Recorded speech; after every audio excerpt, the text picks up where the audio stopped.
Thanks everybody for being here. This means a lot to me, and certainly is an expression of penance for you, but joy for me, and I'm very grateful to everyone in this room for being here.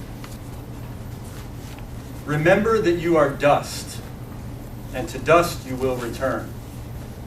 Repent and believe in the gospel. Today, Ash Wednesday, is about penance. And all who go will hear one of these two phrases. One is earthy, speaking of ashes, referencing our natural creatureliness. The other, to believe in the gospel, is evangelical, invoking our lofty, supernatural end.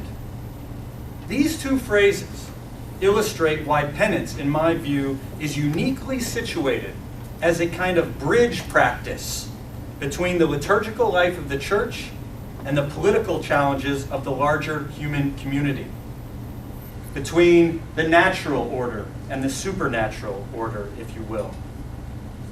As I note in my dissertation, the word penance itself calls our mind mainly to the sacraments. And as Brother Joe McTaggart confirmed for me a few minutes ago, to folks of a certain generation, the response I've got to a dissertation on penance is, oh God, I thought we were done with that. But it's back. And penance invokes the sacrament.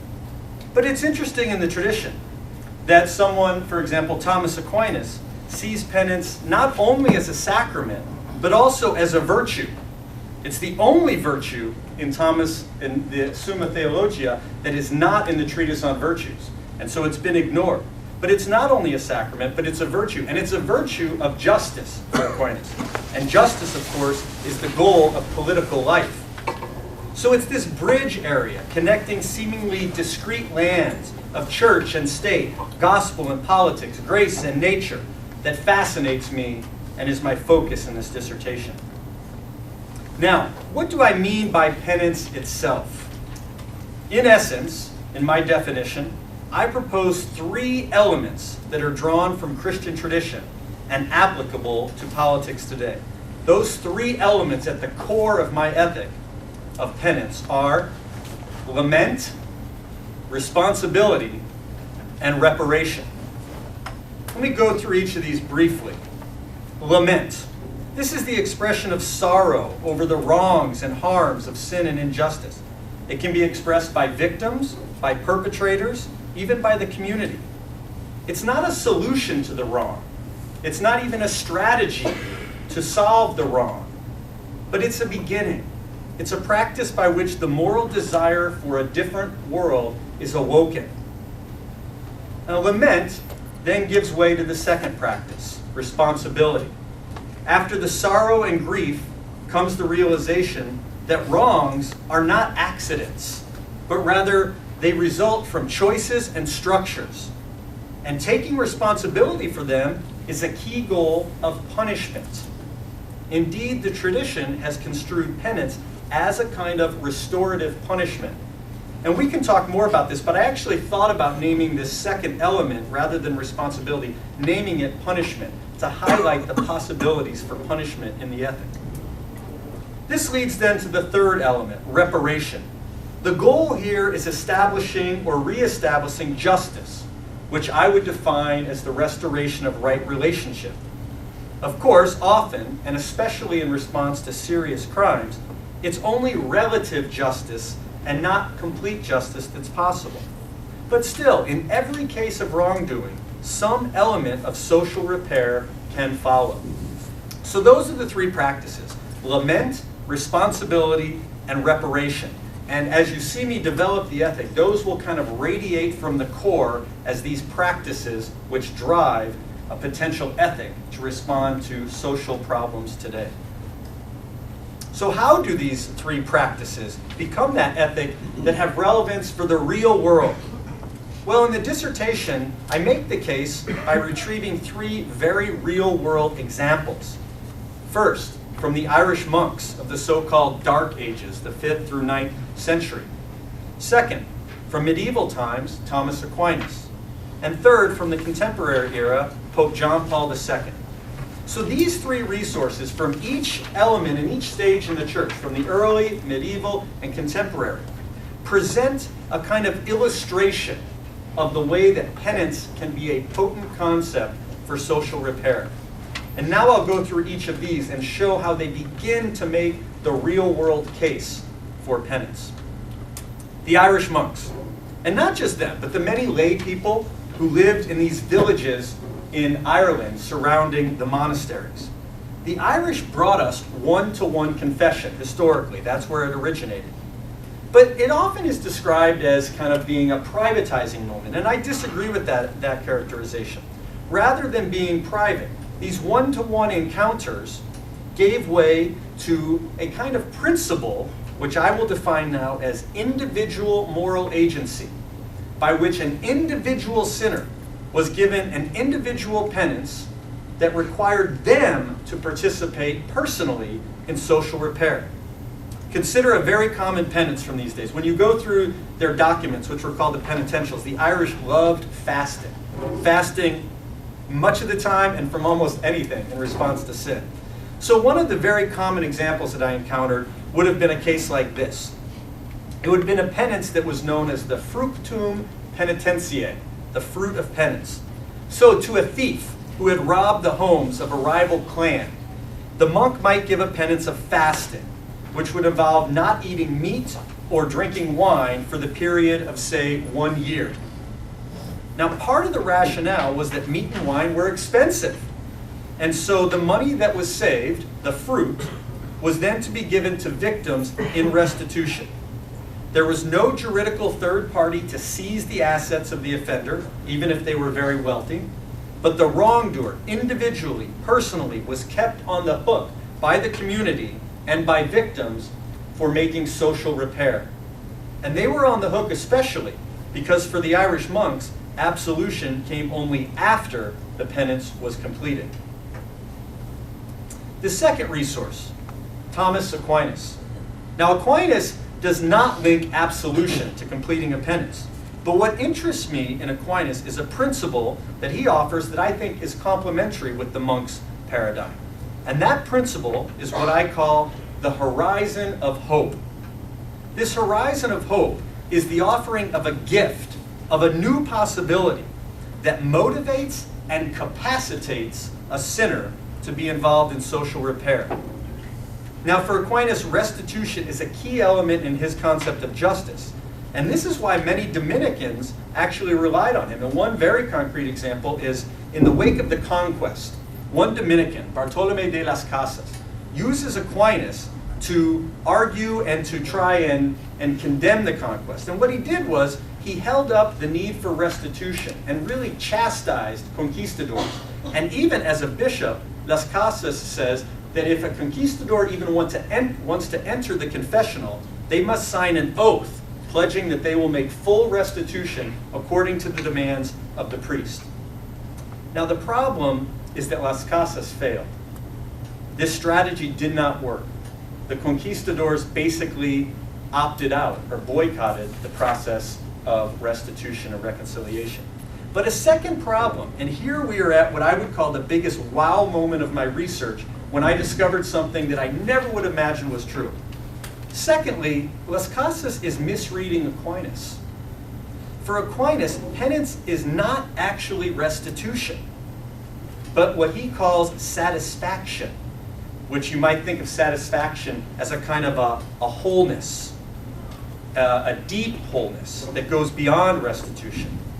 And so satisfaction, which we can talk more about, is not so much a work of our own as it is a gift of God and the community. It's not so much something we earn to get forgiveness, but rather an invitation that we can participate in. It is a fresh start, a new horizon of hope. The third principle, to go with individual moral agency and a fresh horizon of hope. The third principle comes from the example of Pope John Paul II. As the great Jubilee of the year 2000 approached, John Paul II made a bold call that actually angered many, including even many cardinals. He proposed and then carried out a dramatic series of events and liturgies to express repentance for the sins of Catholics throughout history. What most draws me is his display that one can do penance even for sins which one did not commit. Now, how is that possible? It's possible through the principle that he offers, which I call communal solidarity. Now, what this means is that morality is not some individual autonomous enterprise, but rather that there is both a mystical in the church and a historical in our society way in which we facilitate the sins of others. This gives rise to John Paul's famous maxim that all really are responsible for all.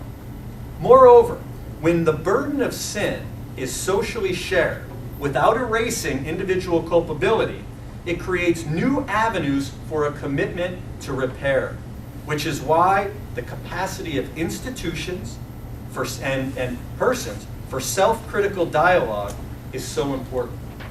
Consider one example from John Paul II. Leading up to the Jubilee year, he went to Slovakia, where 3 centuries earlier there had been bitter and savage killings between Catholics and Protestants. Now, he went there, in essence, to canonize 3 martyrs who had been killed. But in a surprise move, after the liturgy, he silently led the crowds through the city, folks not knowing where he was going, and he led them to a Protestant cemetery, where he went to the graves of individuals who had been killed, and he knelt in repentance for all those who had been slain by Catholics in that era. This and other similar acts of penance then unleashed a cascade of efforts in Slovakia and around the world in which communities tried to heal bitter memories and divisions, seeking a new communal solidarity. Now, in the dissertation, I also note that in the very year after the Jubilee, after the year 2000, the Church missed a perfect opportunity to employ this ethic of penance in the wake of the sex abuse crisis. So from that John Paul II era, there are many of these great examples of a kind of social reparation that occurred due to penance, but also this missed opportunity. So there are the principles: individual moral agency, communal solidarity, and a fresh horizon of hope. And these form the principles of the ethic, the ones which display how lament, responsibility, and repair work. So now let's go to the cases, and then I'll recap how these various elements fit together. Now, to each case study, I apply all 3 of the principles and all 3 of the practices, and not surprisingly, there are 3 cases. But in each case, one of the practices and principles comes to the fore, and I want to highlight those in the hopes of stoking discussion today with the panel and with you all. First, a case study from criminal justice. In our society, we are in a crisis of hyper-incarceration. It is straining our moral and budgetary limits. The response, in my view, to this crisis is not to dismiss the role of punishment, but rather to deepen it. Consider the original name for our prisons: penitentiaries, places of penance. More than anything else, the reason our system is no longer penitential and our prisons are no longer penitentiaries, the reason is that we suppress rather than facilitate individual moral agency in wrongdoers. And in fact, we impede their ability to even take responsibility for social repair. Once a suspect is apprehended, their experience has little to do with either the crime they committed or the repair of it. As Dan Philpott himself points out, these crimes are treated merely as violations of law rather than the much more serious ruptures of relationship to self and to others. Even victims are usually left out of this repair dynamic. In response, I propose a penitential approach that's along the lines of what is today called the restorative justice movement. And we can say more about that, but in essence, it involves courts, but it also involves community panels where individuals who have been involved in crime are confronted by victims, by community, by their own family members, and where the punishment is an agreed upon punishment that promotes social repair. and also promotes a medicinal understanding of punishment. One of the leaders of this movement, Howard Zehr, says that what this produces is not outsourcing justice to courts and prisons, but rather experiences of justice by people who have been affected by crime. The second case draws heavily on Thomas Aquinas and the need for a fresh horizon of hope. And this horizon of hope is meant, as I said, to capacitate people, sinners, perpetrators, for the process of repair. And nowhere is this repair more needed than in Peru. After a brutal civil war where 70,000 people were killed, there has been almost no reparation for victims. And those with military and political power, the ones responsible for much of the killing, have not been held accountable and have basically boycotted the process of reconciliation. One reason, I would suggest, is that the human rights community and even the Truth Commission itself put clear targets on their backs with the prospect of lengthy prison sentences and heavy compensation. One practitioner, Pablo de Griff, notes that if you added up all of the reparation demands made of those wielding political power, it would have exceeded the national budget of the country. Now, I am not suggesting that the gravity of their political injustices be minimized, but in the face of a massive indictment against the perpetrators, it's sort of the legal equivalent of Las Casas' strategy of scourging and really holding up the injustices and offering them a very stringent and harsh set of demands. In the face of that, those with political and military power in Peru have responded much like the conquistadors, by boycotting the process. In light of this, I would suggest that penance is a concept that is punitive, but that also involves mercy. For Aquinas, this unmerited gesture of mercy in the sacrament comes in absolution. So in politics, am I suggesting something like absolution, or what is said in politics, amnesty? No, not in the usual sense of amnesty as foregoing accountability and responsibility.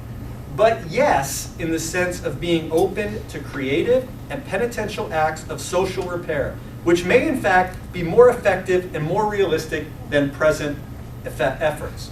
As I was speaking with my colleague Luis Albaran, he mentioned that, I said that a lot of people won't like this idea about Peru. It'll seem to be going easy on the perpetrators. But the truth is that the current process, with all of its demands for prison and restitution, has actually gone easy because it hasn't worked.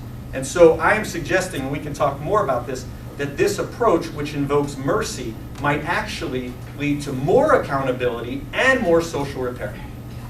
And finally, the last case study that I investigate in the dissertation stems from a crisis facing soldiers returning from war in Iraq and Afghanistan.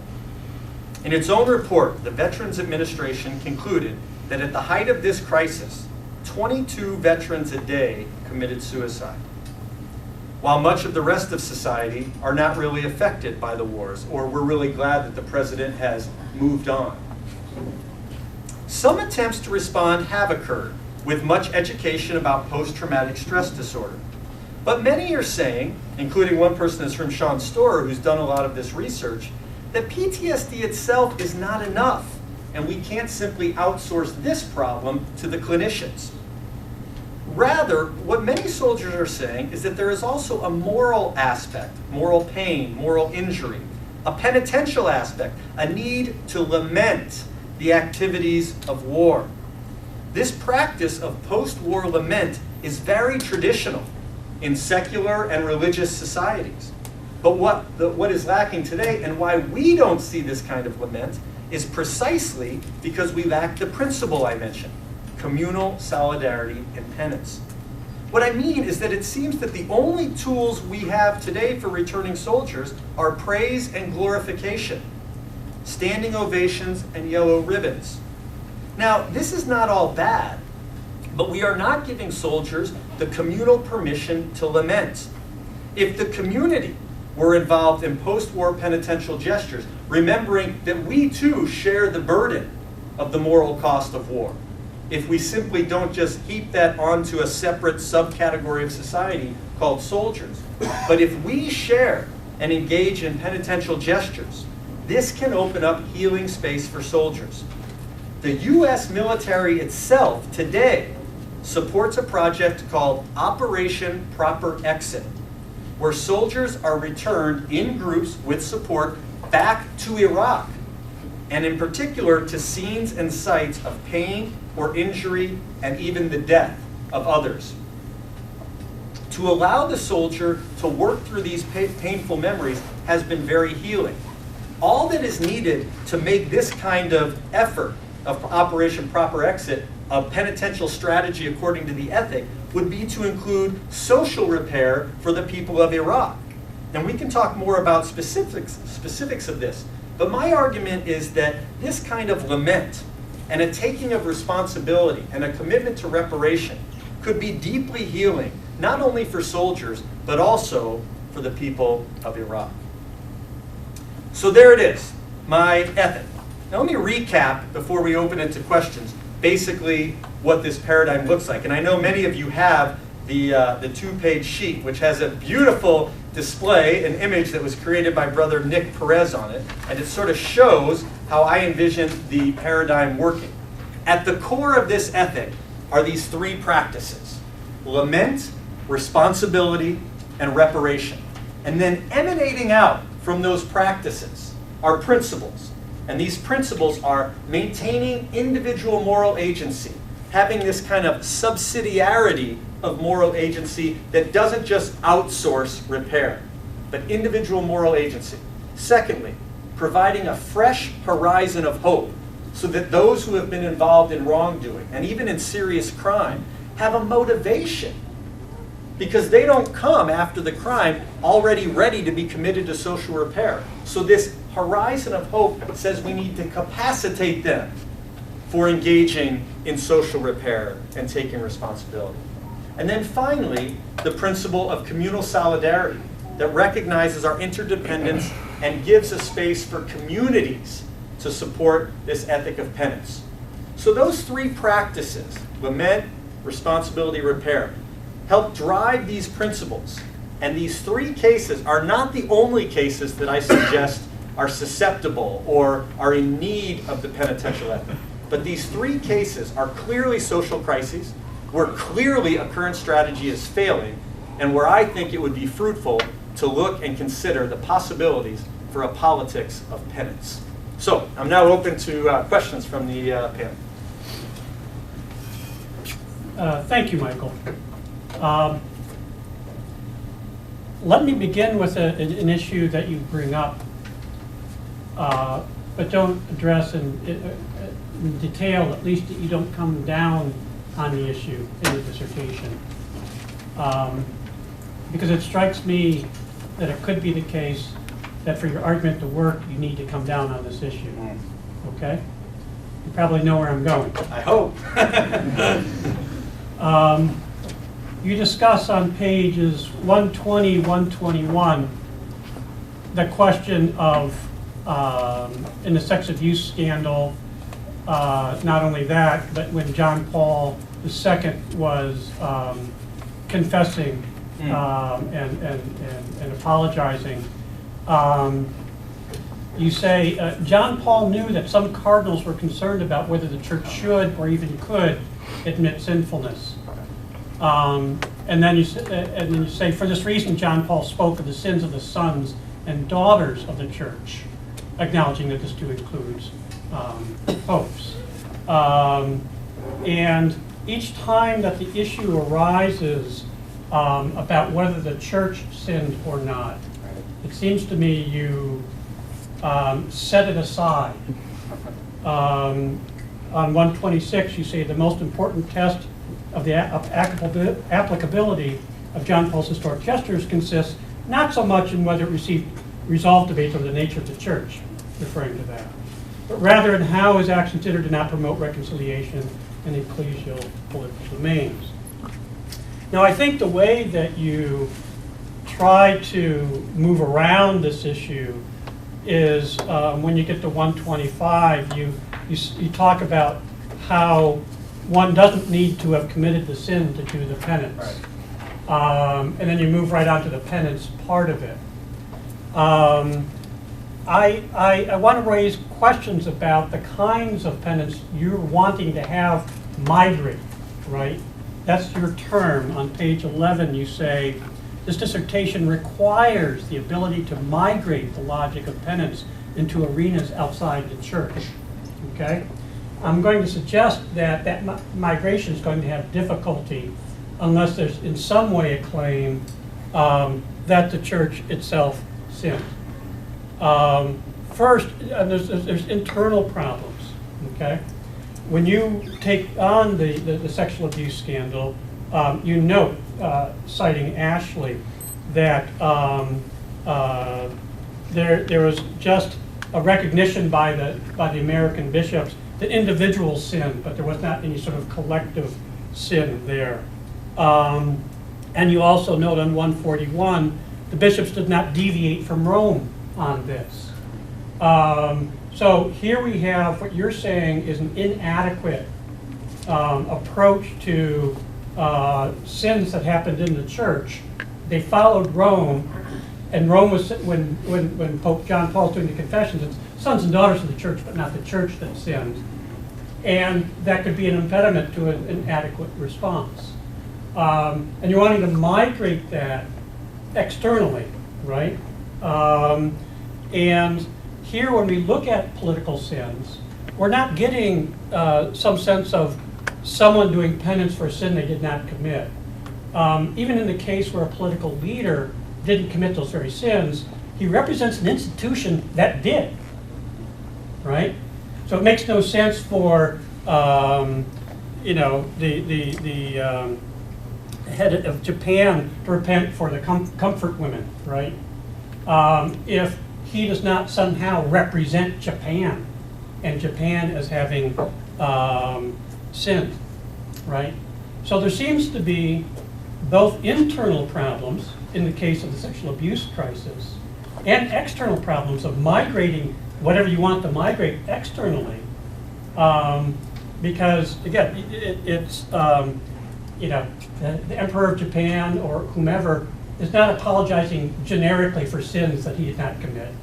He's apologizing for sins that the institution which he represents committed. Now, I understand what's at stake, okay?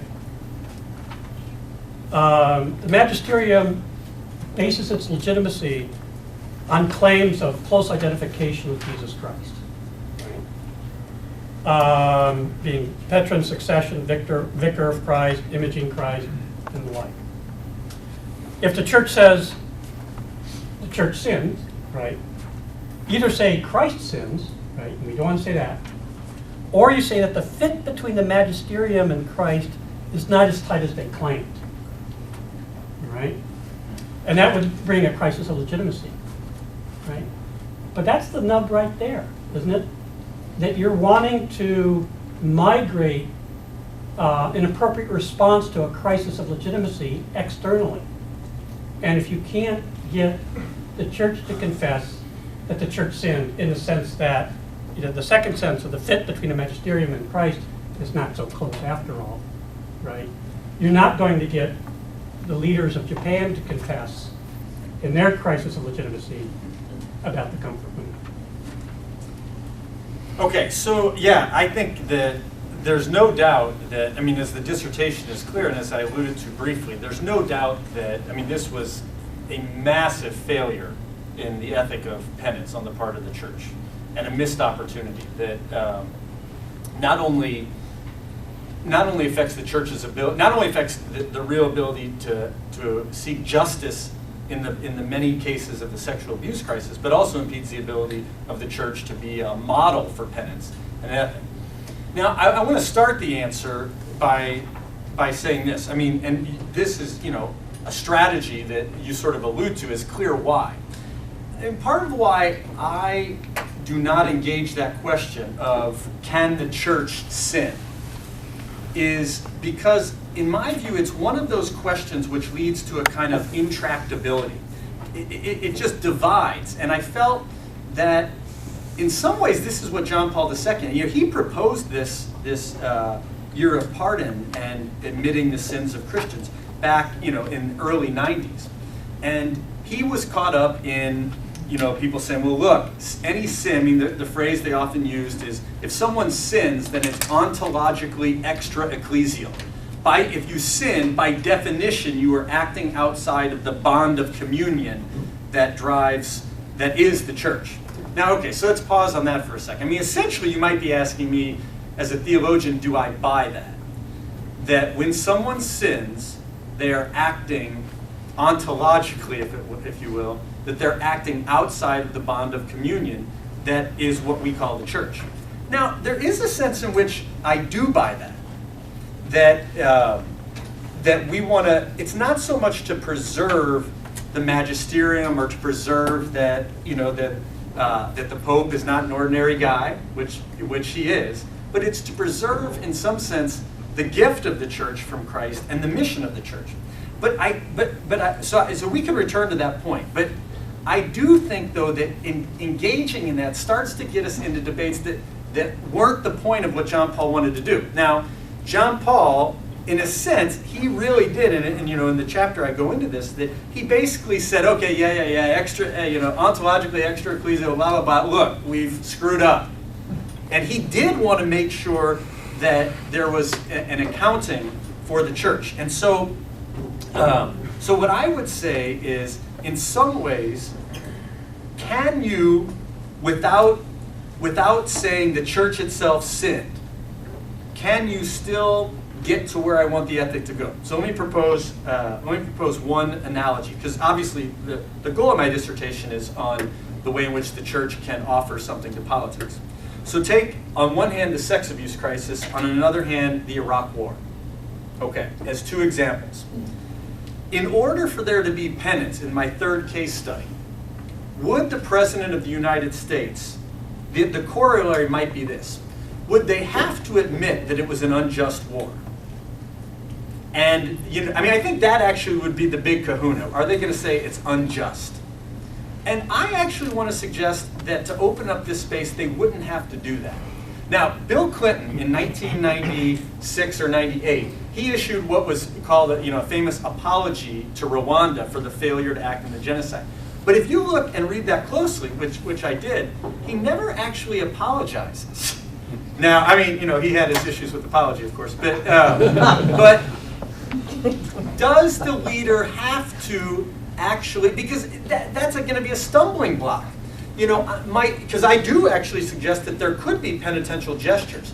But if you're going to ask a head of state to say that this was unjust, would I wish that in that case? Then sure. Now, I also believe a lot more in the bond of communion that constitutes the mission of the church than I do, than the principles which form our civic bonds, which are strong, but which I think you have a lot more leeway for, to understand them as susceptible to sin. So my answer is, and I want to come back, my answer is that I think you can get somewhere without making that leap of the church is sinful or this war was unjust. So okay, let me come back with that. I see that you're trying to start a conversation, right? And your concern is if you focus on that conversation, it's not going to get anywhere. But I think there's ways you can actually use that conversation and clarify in ways that avoid the kinds of problems I'm pointing out. Let me re-articulate the problem by saying you can talk about the church on three levels, okay? One is the mystical body of Christ, okay? Christ doesn't sin, we're not worried about that, okay? Level two is the church as official representatives of the body of Christ, okay? And the institutional representatives, okay? And level three would be, individual Christians. We talked about all sons and daughters and this sort of thing, okay? Now, if we were able to set those three levels, okay, then you could say, well, church level 2 did sin, Sure. okay? Now, here's what I think's going on, is there's so much stake because of the crisis of legitimacy in bishops saying church on level 2 didn't sin. Right. Okay? Because they want to identify level 2 with level 1 very closely, right? Okay? But if you take level 2 out, all you're left with is Christ who cannot sin in a bunch of individuals, right? Yeah, I I think that's compelling. I mean, there would be. So I'm saying that the way that the abuse scandal unfolded is not an accident of history. Right. Right? It's not just the bishops happen to go a certain way, but is of a fit with the decision by John Paul II to punt on that question, as you are, right? Over this concern about whether the church sins. Yeah. Okay? And what the magisterium needs to face up to is there's a gap between Church 1 and Church 2. Sorry, you're not Christ, right? Yeah, I think that's right. I would say this. I mean, there could be some problems that are raised by trying to introduce the mystical body in the institution. I mean, would there be a kind of would that allow for a kind of a dualism, which sees the mystical body as the bearer of the as having responsibility for the soul and the institution in terms of the body? Now, I don't think you would have to push it that far, but the question is, the institutional church, what we call the church, the structure. I mean, all of those levels. Do we? I mean, maybe what it needs is more precise language to say. I mean, I'm not even that committed to wanting to say that the mystical body of Christ cannot sin. What I would be committed to say is that the bond of communion that constitutes the church is broken when there's sin. Now, if that means that then I say the mystical body of Christ is not Christ, especially it's a body without its head, and often acts without its head, then fine, no problem. To say even that, and then to say that the institutional church. But I would say more than anything, I mean, I am not trying to put a lot of theological eggs in the basket of preserving the church from criticism. I want to grant a point that you make too. I mean, the fact that the church in pre-Jubilee was even concerned about, well, what would this say about the church, a definition, and then post in the abuse scandal that's thinking about what would it mean, to acknowledge wrongdoing or to be penitent. That is a big sin, and that's a big problem. So I think that, your question, I think, is right on the money. So the precise conclusion I would offer, and maybe it does or does not satisfy, is that I think that you can hold on to something of what folks want to hold on to in saying that there is a communion in the church that is constituted by Christ, and when we sin, it ruptures that. And still have a high degree of acknowledgement of sinfulness at every level and in all institutions of the church. And that maybe that could try and avoid some of the intractability, because once, if you press so hard on the point you're going to lose a lot of the people. And maybe that's a criticism of the ethic, that it's trying too hard to have, a conversation, that you need to press on that point. But at least for now, I want to hold on to not losing people at the beginning of the conversation. Okay. Well, thanks, Mike. I actually was going to start with a different question, but I'm going to pick up on Todd's. Just to say that at the 1983 Synod on Reconciliation, Aloysius Lorscheider raised the question, is there sin in the church? And he went on to list a whole catalog of sins of domination and discrimination, of race and gender, among others. So that might be a resource. Mm-hmm. And this ties in with something I was going to ask you. Could the language of cultural complicity be helpful to you in addressing the institutional dimension that Todd is raising with regard to the church?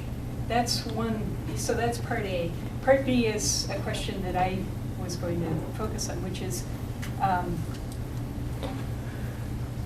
when you talk about collective lament with regard to the role of the U.S. people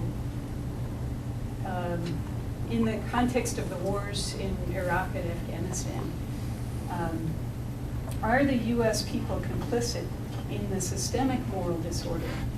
And this is analogous to Part A. You know, is there complicity at the cultural level in the systemic objective moral disorder involved in the abuse crisis? In the context of the wars in Iraq and Afghanistan, are the U.S. people complicit in the systemic moral disorder caused by these wars? And in the moral injury of returning soldiers?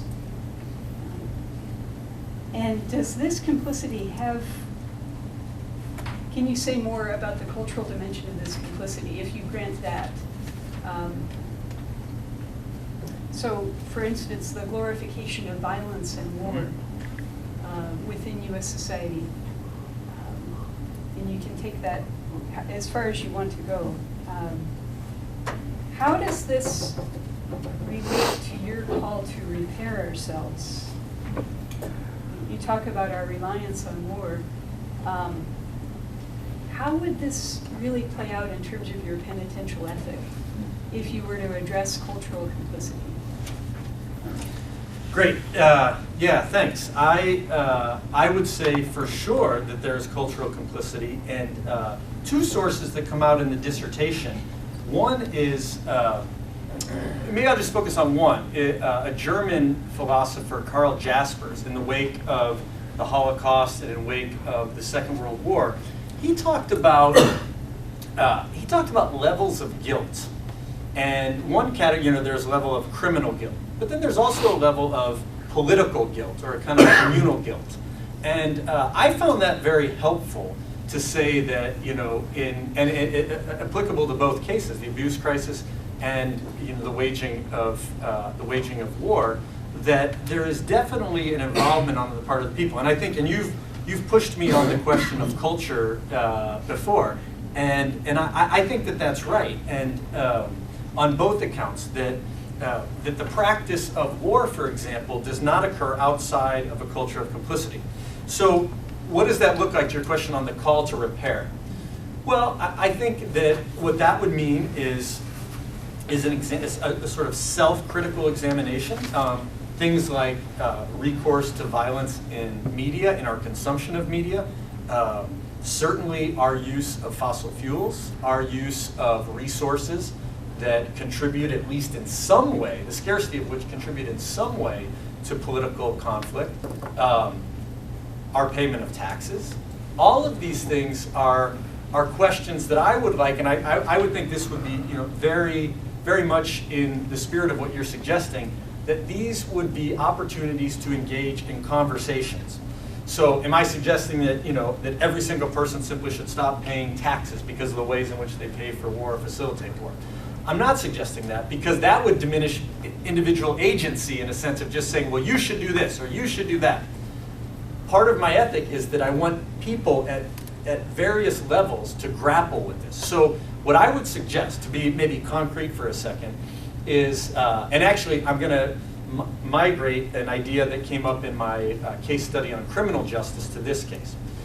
I'm going to suggest that it would be possible, and actually practical, that at some point in this country, or in a given state, or in a given city, there could be a series of conversational groups that would come together over this question of the ways in which we facilitate and participate in a culture of violence. And that those conversations could then be collected at regional levels and participate in a broad conversation that would lament violence.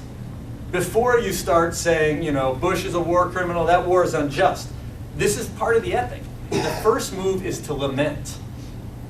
To lament, we had about 8 years ago, we had a day here where we simply, at Holy Cross, where we read the names of all the U.S. soldiers killed.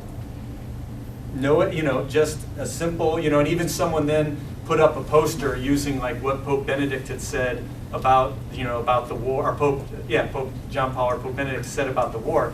And I immediately took it down. I was angry because that's the next step. So I think that it has to begin with a lament over the sorrow and the tragedy of what's happening. And then it can move to the process of taking our individual responsibility and what can I do, and moving from there, I think if we had dialogues, I mean, it's just the way a society acts. Like we as a society tend to outsource tasks on this level to Congress, to courts. If we had a society that was more, and if we worked, it's not easy, towards a more conversational society where we grapple with this from the grassroots up, I do think there could be some fruit in that. So I don't know if that, I mean, that's trying to be practical and answer your question. Yeah, no, I appreciate that.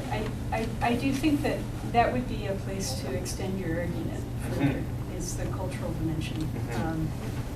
Regarding returning soldiers, and you have a nice reflection from one who raises the issue that, well, you know, the therapeutic focus is on him, Yeah. as if Yeah, he's right. the one who has the problem. But Right. the people who think he is psychologically disordered somehow have to look at our own disorders as Yeah. U.S. people. Right, And right, that isn't just individual, that's cultural. right, right. So I think that might be an area to develop your argument further. I have more time, huh? So here's a different question. This issue of submission to a new boss, on chapter 5, page 165, you're talking about the discussion of imposition of hardship. Yes. And you're saying, well, submission to a new boss, and within the context of your migration from an ecclesial context to a political, societal context, the boss is different. So ecclesially, theologically, the submission for the Irish penitentials, for example, would be to God. In a political, societal context, that submission is to what? And I'm thinking about the one place to look would be the case of the arrepentidos. So Right. page 181, 184, the question that the community poses to the arrepentidos is, are you going to stop being like that? It implies a kind of exercise of moral agency as part of the process of conversion. Yeah. Right? And the people are expecting that sort of change of the person. Right. The fact is that that change requires grace. Yes. And that's a theological category that assumes submission to God. So how, if you could just spell out for me a little bit more of how you envision this process of conversion, submission being part of it, submission to whom, how does that work? What is the role of grace here? Okay. So I think, I mean, in the background of that was maybe a philosopher like Gene Hampton, or someone who really wants to hold on to punishment, that we need punishment as a way. And I think one of the ideas she has in mind is that that new boss, in a sense, is the victim. So that when someone engages in wrongdoing or commits a crime, that by punishing them is a way for society, as Dan might put it, to denounce the standing victory of the injustice of the act. And that for Hampton, it's a way to elevate the dignity of the victim by saying the victim is so serious here that your hardship imposed means that you're not the boss anymore. So because she would understand crime in that way, that the society's imposing a new boss, and that boss, in one sense, is the dignity of the victim. So there's parts of that that I agree with and that I don't agree with. But what I think about the new boss is that in some ways, the arrepentidos, this is in the wake of the civil war in Peru, those who were engaged in killing and then who repent. I think that new boss being the community in some ways, and in the church representing God, but being the community, I like that move. That punishment helps to reorient the perpetrator to the community. Okay, I like that move. Now, you are absolutely right that conversion involves grace. But operative here, I think this is the perfect chance to go into a little Aquinas on grace. I mean, because in one sense, Aquinas has the famous maxim of grace perfects nature. So obviously, none of us are going to want to make some move of saying, well, politics is just natural, but like, how can you ask a practice that includes grace? I mean, and one area that might be fruitful would be Aquinas' notion of cooperative grace. The grace, I mean, some might put it, God helps those who help themselves, and it's not quite right. But the idea there is not that God's sort of grace to someone who's done good, but that as we engage in acts of justice, for example, we in a sense get in sync with the rhythm of God, which I would argue is deeply reconciling. And as we get in sync with the rhythm of God, we are capacitated and more open to acting in ways in which the Spirit is moving through us. So that would be one answer, maybe cooperative grace. The other thing is I do want a kind of permeable line between nature and grace, because I don't want Christian ethics to be just like collapsed into what's possible naturally. And I also don't want to have a politics that expects practices which really only make sense in light of, say, the gospel, like the way Jesus forgives. This is one thing, some people have wondered, one practice absent from this ethic, at least explicitly, is forgiveness. And maybe I'll say more about that, but one of the reasons is the way in which Jesus forgives in the Gospels seems to me to require, put shortly, to require grace, and to be a practice that might not make sense within an ordinary political setting.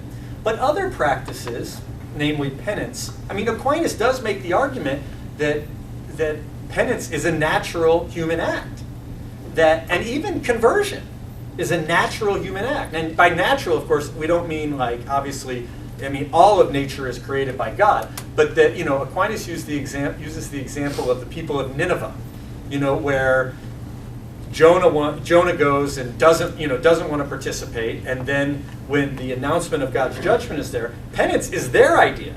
It's not Jonah's, it's the pagans of Nineveh. So he wants to make the case that this repenting and then repairing, and even a kind of conversion. So what I would say, if I had to finally put my answer, is I would believe in a kind of a concept of a political conversion, which is good, and very good, that might have some hints of the kind of conversion that we speak of in the gospel, but is not tantamount to it. I think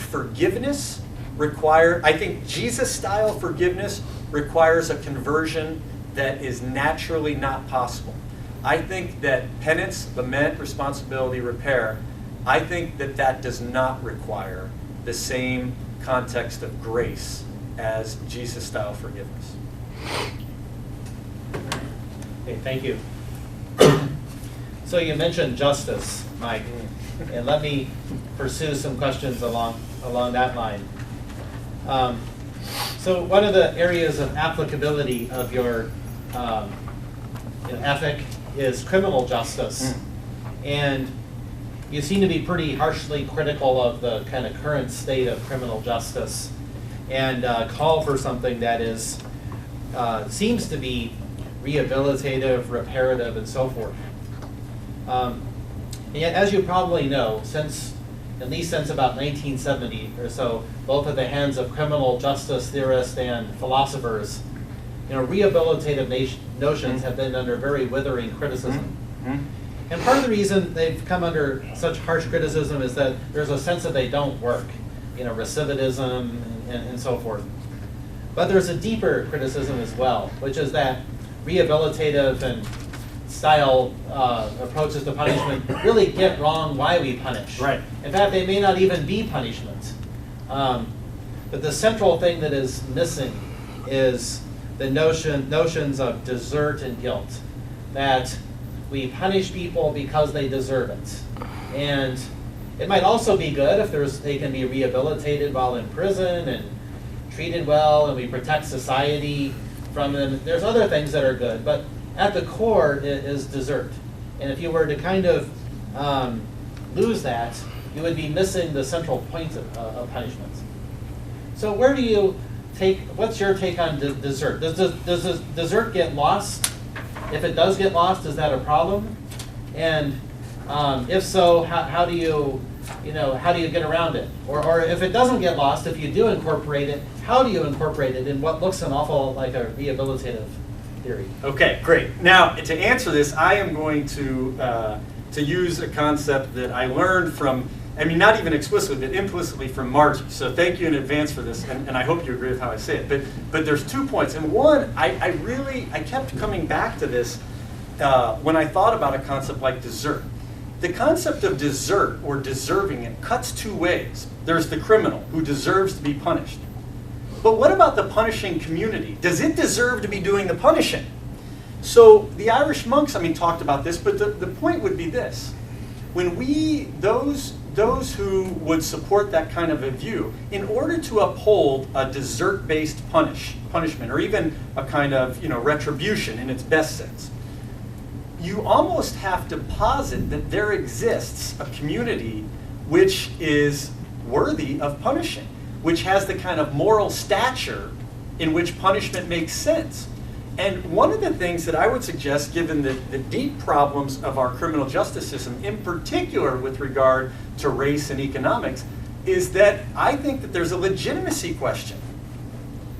Do we have an institution that has legitimacy, that legitimately can punish and legitimately can set what deserves to be punished? Okay, so how do you get around that question? I mean, and in that sense, what I would do then, the first move would be to take that question of desert and say, desert not only applies to a criminal, but let's talk about desert to the punishing community.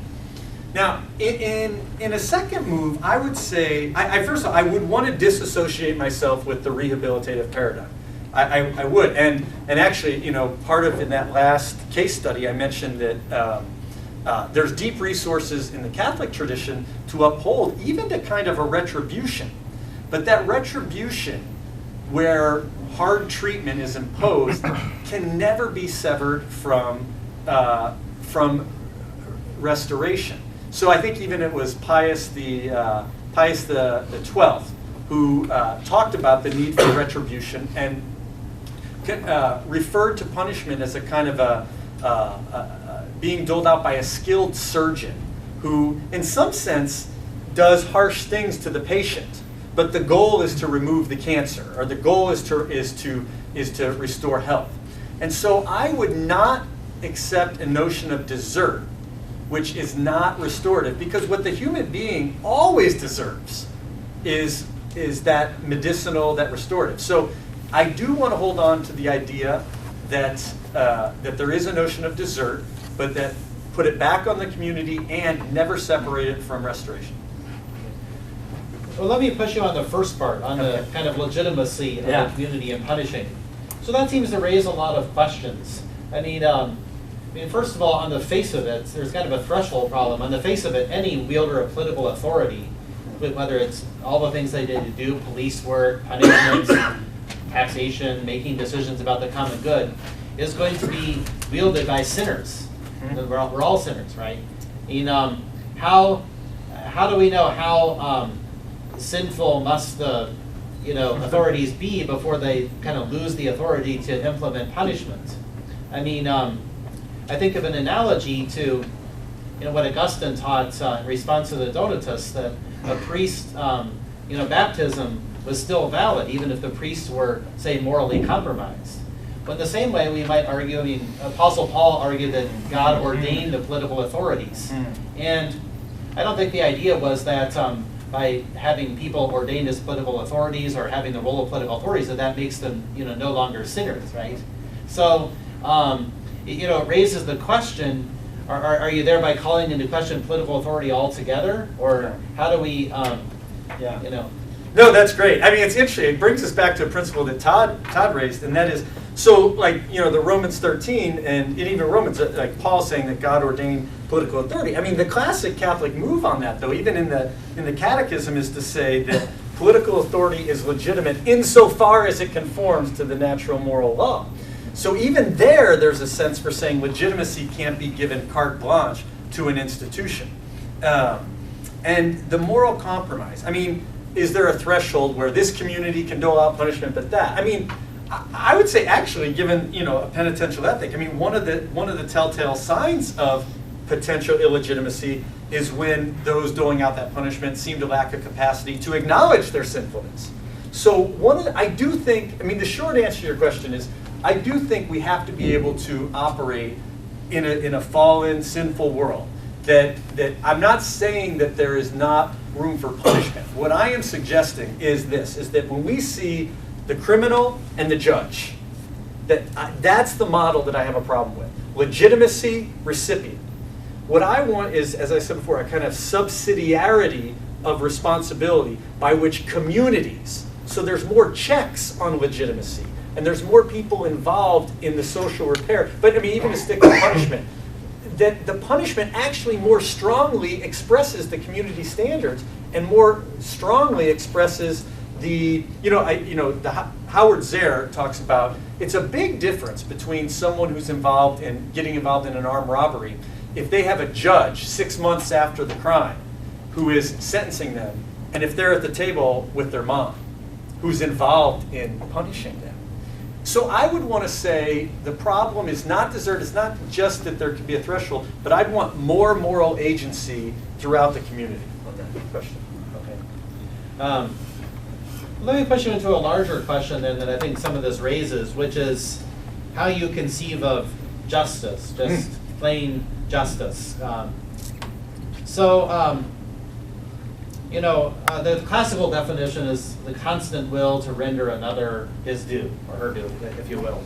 And that seems to me, when I think of due, I tend to think of obligations that people have, and many would argue that go with obligations as rights on the part of the recipient of those obligations, or maybe desert. Someone got what is his due, right? But you seem to be talking about justice in terms of, you talked about horizon of hope, you talked about justice in terms of satisfaction that is not earned. Now you're talking about justice in terms of communities and restoration and so forth. And this doesn't seem to fit very neatly into the notion of due. So how do you see justice, and how does your definition relate to the classical definition? Yeah, well, I mean, I think Aquinas here too. I mean, he sort of, in my view, as I argue, he kind of splits the difference. I mean, my understanding of justice would be, following folks like you, would be the restoration of right relationship. That justice flourishes when human beings are in right relationship to each other, to themselves, to God, to place when they're ordered towards right relationship, but that they themselves do not comprise justice. And what that would mean in the political sense is that we, those who want to propose this understanding of justice, that we push our political system. It doesn't mean we do away with rights or that concept, but that we say within our criminal justice system that, yeah, that criminal, that person who's been condemned, may be due punishment.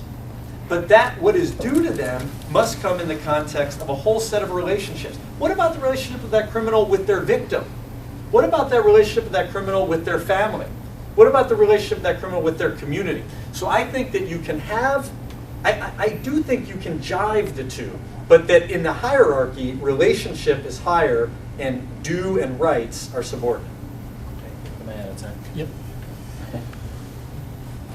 I want to pick up with Professor Files' point about paying attention to culture. And want to point to a commercial that appeared time and again over the Olympics, where there's this man walking through his McMansion and oh God, I hated that commercial. Exactly. Yeah. But I watched a lot. yeah.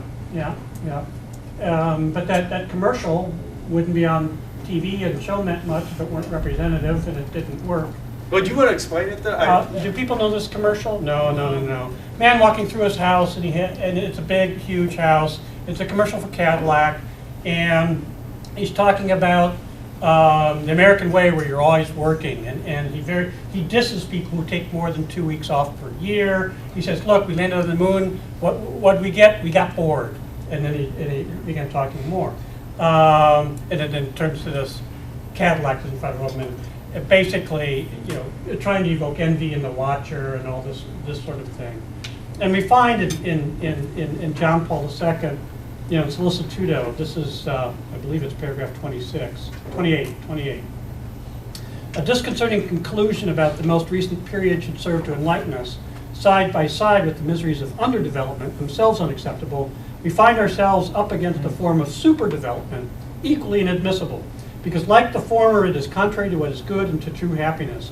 This superdevelopment, which consists in an excessive availability of every kind of material goods for the benefit of certain social groups, easily makes people slaves of possession and immediate gratification, with no other horizon than the multiplication of or continual replacement of things already owned with others still better, right? Bought my new Cadillac, what'd I get? I got bored. I want to get this other Cadillac and the like. And, you know, one social observer observed the United States as we're shameless people. That is in the sense that we're incapable of being shamed, right? And this guy in the Cadillac commercial, and what John Paul II is pointing to, how do you find space? You wanted to migrate this wonderful understanding of reparations and reconciliation. How do you even create space in that kind of life, right? Migrate to what? To this, right? How do you do that? Well, I mean, I think the two answers are, one is it's the ethic has to be performative. So, and this goes back to your first question and to the ongoing need. I think, you know, one of the roles, which I see as the role of the church in the political arena, is to perform justice and an ethic that can then elicit from others and can stoke the political imagination so that there's another way to live. Let me interject. Okay. This guy doesn't go to church, and anytime church comes on the TV, Right. he just flips the channel to something else. Yeah. Well, So I mean, you can perform on, but he's not going to see it. yeah. Well, although okay, so But this yeah. because this is the capacity of consumer culture, right? We can switch off anything we want, switch on anything that we do want, right?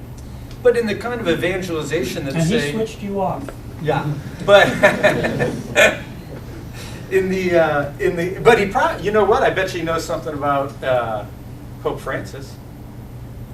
Man, you know, Maybe. might have just seen it. And, Yeah, and I don't mean, I'm not trying to Doesn't say have that in to do terms with of, me. I don't mean Pope Francis sort of as this superstar figure, but I mean, Francis is calling us to say that, you know, the performance of the church's practices doesn't just happen inside the church, that we should be out in the streets. So in other words, if that guy, I mean, of course people are gonna dismiss it, but if we're not practicing it in places where that guy can see it, then part of the problem is ours too. But there's a second aspect to it. So that first aspect, we have to perform the ethic.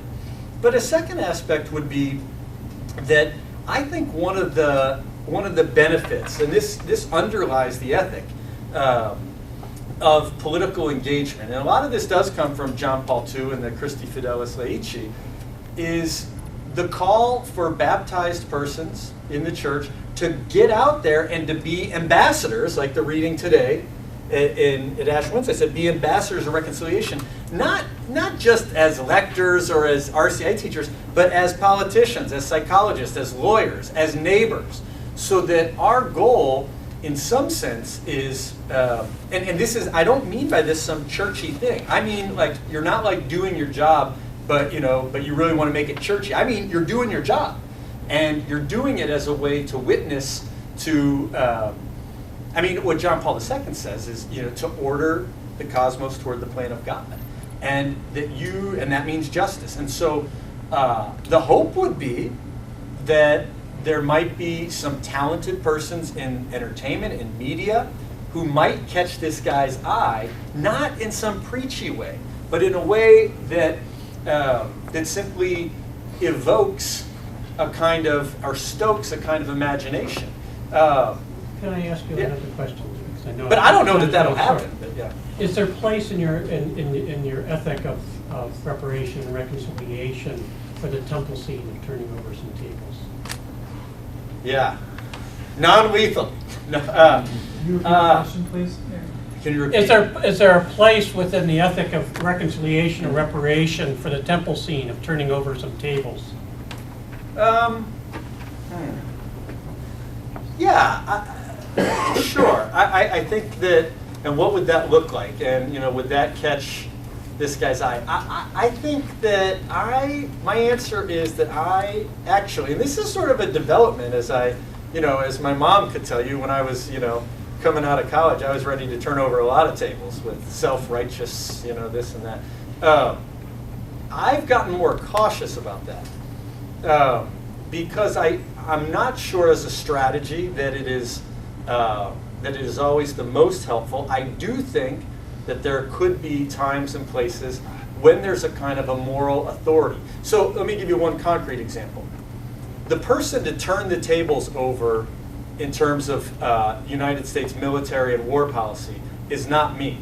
It's Tyler Boudreau, the vet, who returns, as he says, from Inferno. And so I do think there's a place for it, but I do not want to presume that I or the church are always the ones to do it. And I also think in the ethic there has to be a strong capacity to say that, I don't like it when people say, well, we have to be prophetic and most people aren't going to get it. I don't like that, but there is a sense in which, there's not going to be a kind of perfection in the call of any ethic. And, it leaves some space for the redemptive action of God beyond the confines of history. But, so yeah, that's what I would say, that one is that there could be turning over the tables, but very cautious about whether I'm the one to do it, or any of us were saying I'm the one to do it. And then secondly, there's going to be some space where this ethic and all ethics fall short. It's what people often say in the response to nonviolence. Well, how could you solve this problem? How could you solve that problem? As if military solutions have solved them, or as if human rights, campaigns against perpetrators in Peru have solved their crisis. There's not going to be a total solution, and this short of the eschaton, we're going to fall short. Mike, the discussion of a new horizon of hope in the section on Peru caught my attention, and I just wondered if you could say more about this as eschatological. So in your diagram, and I know earlier in the dissertation, in the section on Aquinas, you talk about Aquinas regarding the power of God to capacitate the penitent to love, opening up possibilities for a new creation. Yeah. But the eschatological dimension didn't really come through in the treatment of Peru. And so I just wanted to hear more about that. And then if you were to develop that idea further, the eschatological dimension, what resources would you use to do that? Yeah, it's hard because I didn't want to go heavily into that because I don't want to sort of punt this ethic for, for the eschaton or the end days or heaven or life after death. I think there's relevance now, although I would say that, as I just said, it's only going, this process of reconciliation will only be completed beyond history by God. So I didn't develop that highly. What this would mean is this, is rather than thinking of themselves and politically as, say, a war criminal, that we try and open up space for a former general in Peru who was in charge of Las Colinas, or one of the groups that carried out, raids and torture and death. That they see themselves somehow as someone who is standing and will stand before God and is capable of redemption and capable of being part of the new Peru. And not just a war criminal who they're trying to lock up for the rest of their life. So how that would happen. Okay, one example, there's two examples that I would give. One would be, and this did not happen, unfortunately, in Peru because of that second level of the church, at the level of institutions, would be actually in the sacrament of reconciliation. That the sacrament is a tremendous resource that has a political component to the effect that those who were involved could have recourse to a kind of a regeneration, a sacramental regeneration, by which they see that their role in Peru is not just political, but they are trying to regenerate to be a person who's worthy of eternal life. And so the sacramental regeneration is part of it. A second example, very brief, would be taking an example from Guatemala.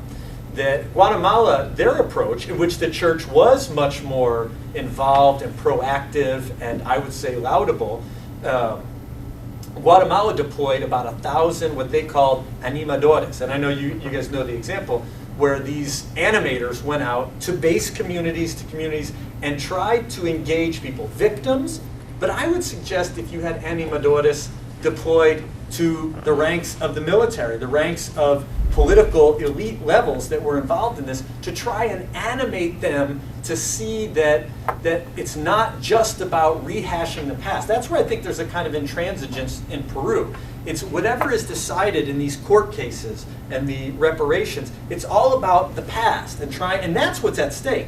The generals, it's not so much they fear losing money or necessarily think they're going to lose court cases, it's that they think a version of history is being foisted on them. And they think, to get into the particulars, obviously, as you know, they think that they were just defending against the senderistas. And so this is trying, through these animadores, to say, okay, look, this is also about the future. Are you going to play a role? And, where penance is and reparations might be a kind of concession in their mind. And that might not be super, sort of make us super content or satisfying, but where it's forward looking. So that's where I would face, like that idea of the animadores. I'll cede my minute to Okay. the audience. Okay. Let me come back to justice again. You were distinguishing this right relationship conception of justice from the due conception about obligations and rights and so forth. But what if it turns out that the right relationship conception really just reduces to obligations, the obligations that make up right relationship? So I have certain obligations to Todd, he has certain rights over against me, and vice versa, and that describes our relationship. So maybe really the right relationship isn't adding anything. Yeah. What is the added value that you Yeah. get from right relationship? The added value, I'm just going to quote, especially in my last exam at Notre Dame, I'll quote a great figure, very heralded at Notre Dame, Joseph Pieper. So he says, so I addressed this where he talks about precisely that, the value added of right relationship, and says that sometimes, he says this, he says, communal life will necessarily become inhuman if man's dues to other people are determined by pure calculation. Thus, I wrote, it becomes particularly important that, as Pieper says, the just man give to another what is not due to him. This means that, quote, something more is required, something over and above, such as liberality, affabilitas, kindness, if man's communal life is to remain human. So I think that sort of gets at that sense of, there are things that might not be due. I mean, mercy, that gets into the question of mercy and justice, but, there might be gifts that we offer that are not due, but really are, the practice of them really constitutes a key dimension of justice. Okay. What about, one of the things that would, probably that dimension of these kinds of issues that you're talking about here that most grates against the due conception is forgiveness. Because most advocates of forgiveness, secular, religious, whatever, almost all would say that forgiveness isn't something that the perpetrator has a right to. Right. Whether it's obligatory on the victim is another question, but it's not something somebody has a right to. If the victim gives it, it's a kind of something like a gift, Yes. or something that goes beyond. It would kind of undermine the value of forgiveness if you would say that, okay, your perpetrator has a right to it. If you don't do it, then it just seems to put the victim back in the thrall of the perpetrator. So how do you see forgiveness in relationship to justice? Is it a part of this? If you're going to say that gift is part of justice, then would you also say that forgiveness is part of justice? Or where does that put you with respect to kind of ordinary understandings of justice? Great. I would say, and this is also one that, maybe changed or, transformed as I wrote the dissertation. I would say that forgiveness would be in the category of what you might call elevated justice or deepened justice. I chose not to invoke it as part of this ethic, precisely because it is, certainly it is not due to a perpetrator, and certainly it cannot be an obligation. But more than that, I think that it's difficult to even make it an expectation.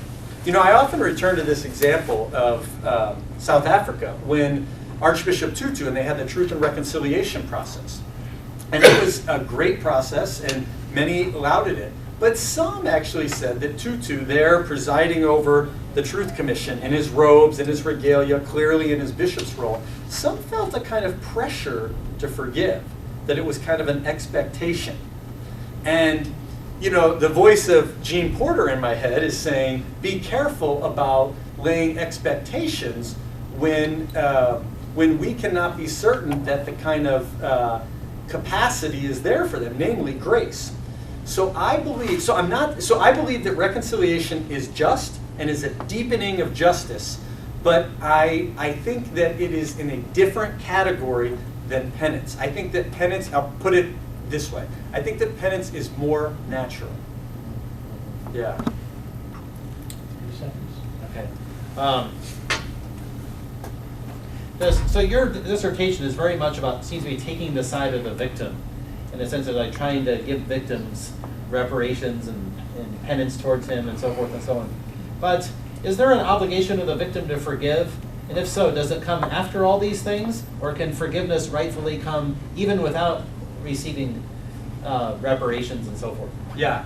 I think there's no obligation to forgive. I mean, and in some sense, I think that the focus on restitution and reparation has the victim very clearly in mind. But in another sense, I hope that my dissertation at the Ethic, in one sense, is trying also to provide resources for the wrongdoers to try and say, I mean, because that's the intractable problem. I mean, in criminal justice, like, how do you inculcate contrition? How do you get folks to feel lament, responsibility, and repair? In Peru, that's precisely the problem. How to get perpetrators or political and military leaders to be even involved in the process. So I hope that I speak to that. Now, if that penance on the part of wrongdoers then leads to, if it leads to a kind of forgiveness, then great.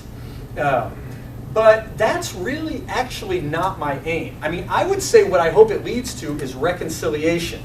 And there would, I am a little bit ambivalent about, I think that that forgiveness is part of that. I mean, for sure part of that. But I think that you could have a kind of a reconciliation that stops short of that, not a full reconciliation. And so I would want to, especially the kind, what I have been calling the Jesus-style forgiveness, where it's totally unmerited. It's gratuitous. It's a gift.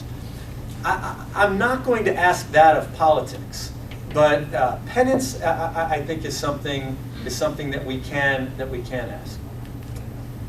We have a little bit of time for questions from the floor, and I'll let Mike handle those. Great. All right, fire away. Oh, Brother President. I do notice in your ethic we talk about perpetrators and wrongdoers and even the Christian sinners, etc. Yeah. But the reconciliation point, it seems to me, might also be brought up in the sense of this process before a community that in fact accepts a wrongdoer back, opens the people of that community, doesn't guarantee, opens the people of that community to accept the grace of forgiveness. Now, if they want to sin against the Holy Spirit and close their hearts, that's their business. But there are times, and I think my own experience just observing this as an outsider in East Africa was among clans and various ethnic groups and the like, which are so deeply rooted in the culture, when you kill another of that group, this is super anathema, even unknown from our context. And yet, there were examples of true forgiveness in a culture that one would never expect that to be possible. So maybe part of the ethic, while it's the perpetrator, the process of this may also open the community or even the culture to an opportunity for grace that they can choose or not choose. Absolutely. I mean, that would be an illustration of grace perfecting nature, that if we do this process right, I might put it this way, some human structures are more inviting of grace than others. And so I would definitely agree with that. And, I mean, I keep it out of the ethic per se, though, as you say, the communal structures open it up for that. So yeah, I think I like that. Yeah, Bob Kloska. Is there, two-part question. First, is there sort of a necessary, inviolable sequence in this penitential process, must it start with lament? And then, based on your answer to that, then I want to follow up. No. No, okay. Why not? Okay. I think because the practices are so interrelated, I think it often would start with lament, and the nature of lament. I mean, lament, actually it's interesting. Emmanuel Katongole, who's at Notre Dame, I mean, he and others sort of talk about lament in some ways as a kind of almost a pre-rational activity, where it's just this visceral response. And so in some ways, it makes sense that it would start. But I could see, to stay with Brother John's analogy, where someone goes to a communal process, a gacaca court, simply because they want to reduce prison sentence. And they can get a smaller sentence if they go to the communal court. And so they are now engaged in this process where someone's doling out, they have to do this reparation, that, communal repair project. But then it's that triggers the lament. I could see that happening. Okay, so here's my concern about the transferability to the political realm. Since the political realm is made up of individuals who are in a different stage of each sequence, Right. and transcend generational bounds, so Right, there's right. a lot longer amount of time, then how do you get everybody on the same page? And I'm thinking particularly here, because it's near and dear to my heart, is race relations in the United States. Can you really take something that seems highly personal and individualized and communalize it in a way that would be constructive?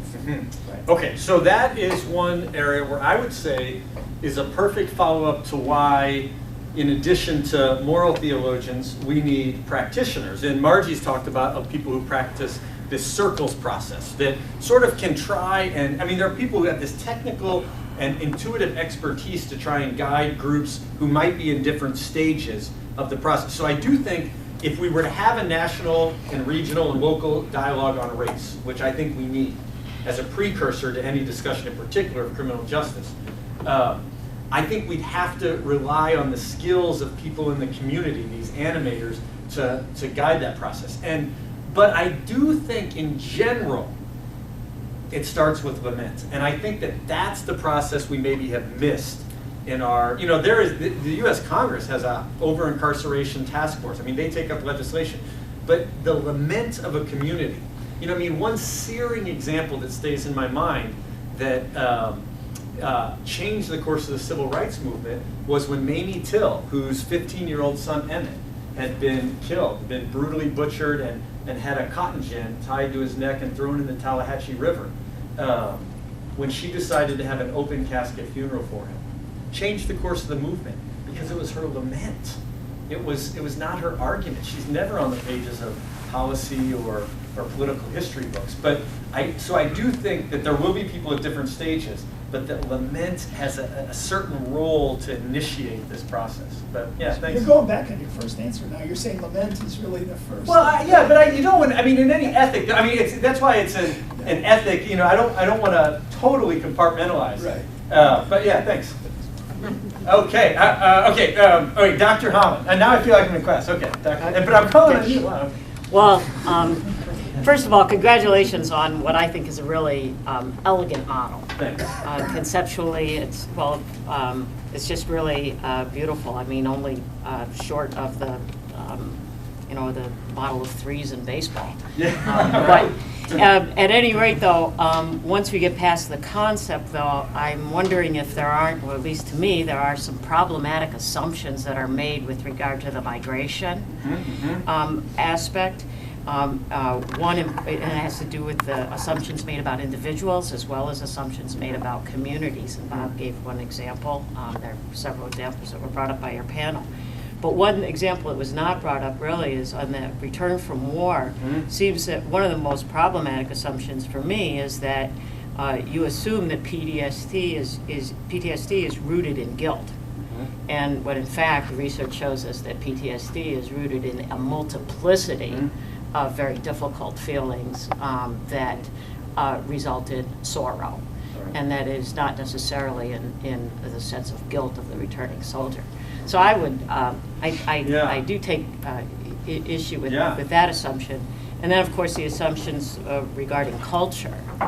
And that's going to take me to, I guess, to a question, and that is, how, when you're talking about the punishing community and the community coming together and determining some sort of restorative justice, how do you protect against what I would consider to be the inevitable danger of the morality of the majority and some sort of lynch mob mentality? Yeah. Okay, great. So the first, I want to be clear. I do not. I do not say. I don't argue and don't believe that PTSD is only guilt-based. What I'm using there is research of many, but in particular Warren Kinghorn, who's a psychiatrist who also teaches at Duke. And one of the things that he points out is that PTSD is often, perhaps even usually, what might be called recipient trauma. That is a trauma that is received. Maybe it is something that happens to a person, a traumatic experience. Maybe it's something that they see or that they witness. And that corresponds to what we think of as PTSD. And that would not involve a sense of guilt. Although there's a book called The Untold War by a woman named Nancy Sherman, who's very pro-military. And she believes that issues of guilt are lurking more than we think in people's experience of war. And I mean, she was an ethicist for the U.S. military. But I'm not going to necessarily have to agree with her on that. That even if you assume that most PTSD is not having anything to do with guilt, but it's this kind of recipient trauma, what Kinghorn points out is that there is another form of trauma that is agent trauma, or agentic trauma, that has to do with trauma that results from acts in which one had moral agency. And I think you are 100% on the mark that we should not assume that all soldiers coming back from Iraq or Afghanistan are remorseful, or have this guilt, have penitence, have sorrow. Not a lot, but some do. And the staggering rates of suicide, even though, I mean, that figure, the 22 a day, I've always been dubious of that, even though it came from the VA itself, and that was 2010. But I almost don't even like to use that, because my guess is, right now it's not that. But I think we all have a sense that there is a crisis in that, and that there is certainly a suicide crisis among returning veterans. And so my point is that PTSD might very well be received trauma and not have a sense of guilt, but that in some cases there is that sense of moral agency. But I take what you say as a helpful amendment to not sort of overgeneralize about soldiers coming home. I think that's important. And the second question, just briefly, I think that, I mean, the morality of the majority, I think that my check in the ethic against that would be this kind of, this variegated agency of like where punishment and the punishing community is not a consensus, it's not a majority decision, it's not a judge's decision, and it's not even one decision. It might be various decisions that would inscribe someone into this program of reparation, but also have them participate in this group of lament. I mean, some prisons have done interesting things where they have prisoners listen to victims groups, even if it's not possible and their victims would rather not see them, which is often the case. They expose them to victims groups so that they can have more of an appreciation. Now, can that be a part of punishment? Sure. So I guess the answer is, I don't want to locate punishment or the punishing community in any one person or even in any one group. So, but I think that that's a good concern too. So, yeah, thanks. Yeah. Okay, brother. Mike, at the beginning, you questioned whether I talked about penance or not. Yeah. Just to show you, I remember. Oh, good. The worst thing you can do is a mortal sin. And if I remember, that was sufficient, serious matter, sufficient reflection, and full consent of the will. Yeah. Now, I hope this is not outside the parameter of your dissertation. In fact, I'm proposing that it could help that. Yeah. And part of it is to begin with the first premise. You know, the book, Whatever Happened to Sin? And certainly part of the church movement is we got to get people back to confession. Right. But the first premise, you know, people who understand that is, Carl Jung said that the only sin is that we remain unconscious. And he didn't say necessarily that you can do anything about it. But it seems to me that there is a social model that has kept itself private, but the 12-step model. Oh, I see, yeah. And it seems to me that that came up because the church socially Yeah. was not dealing with it. Yeah. So the first 3 steps, one has to get to the position of consciousness raising, Yeah. that what I did has hurt. And I've worked enough in 12-step programs to know that, not judging, but it takes a hell of a long time for someone who's close to get to that. Yeah. So who in society do you think would be helpful? You're proposing a help to society, a way of reconciling. Mm-hmm. Who in society do you think is helping to enunciate what sin is and the need for forgiveness? In other words, a premise previous to that, Mike, where do you find agencies that are, as Daniel Berry would say, are hottening the atmosphere to say that there is wrongdoing and we need to be conscious so that, in fact, you provide a corrective? Yeah, just a couple of thoughts. And also your question has a lot of affinity with work that Margie did in her dissertation, which looked more specifically at how understandings of sin in the church has had ramifications on ecclesial practice and moving outward, which I always say my whole dissertation is a footnote to her last chapter, so it extends that. But what I drew from that would be this: is there is, I think, room for some creativity in how we understanding the reconciling model of the church. John Paul II said every baptized person is an agent of reconciliation.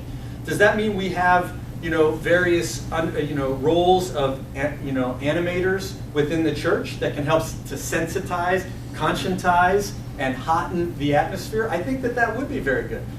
There also were some proposals for in light of, one very specific, and then we can talk more. In 1983 at that synod, Cardinal Bernardine proposed that there be added a 4th model of acceptable way to do reconciliation.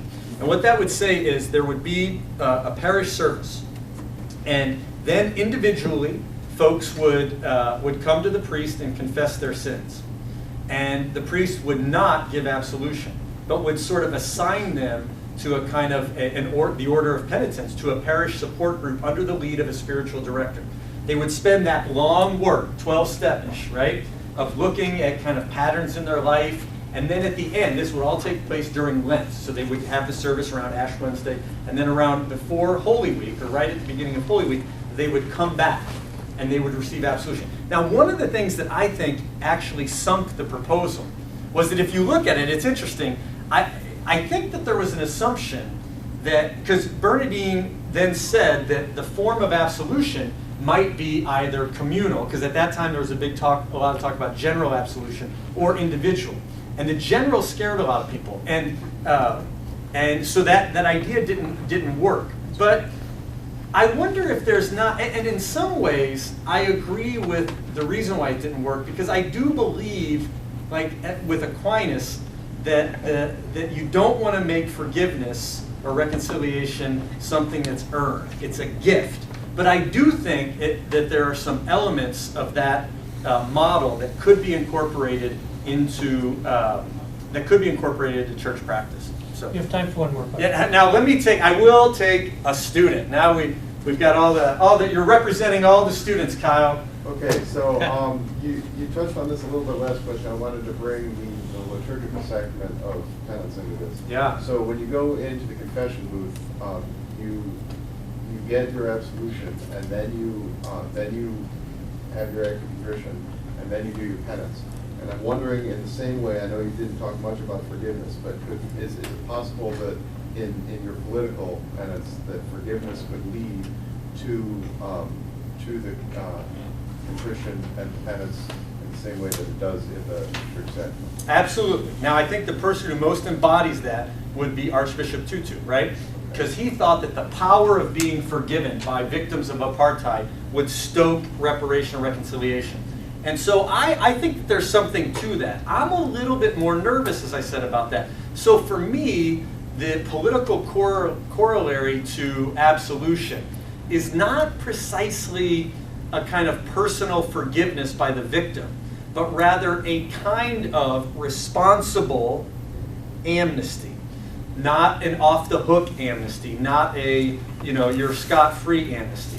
So I would say that I think that you're right about that model, but that in my political paradigm, it's not forgiveness that plays that role, though it could, but in the structure of the ethic, what you would recommend is that in a society like Peru, that you think about having some forms of very carefully constructed amnesty as a way of giving that gift that then propels reconciliation in that process. So yeah, I think that's a great question though, of seeing how the sacramental and the political have some interplay.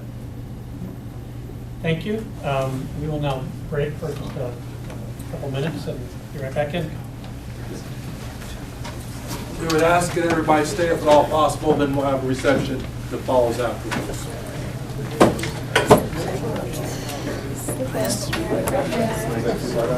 That was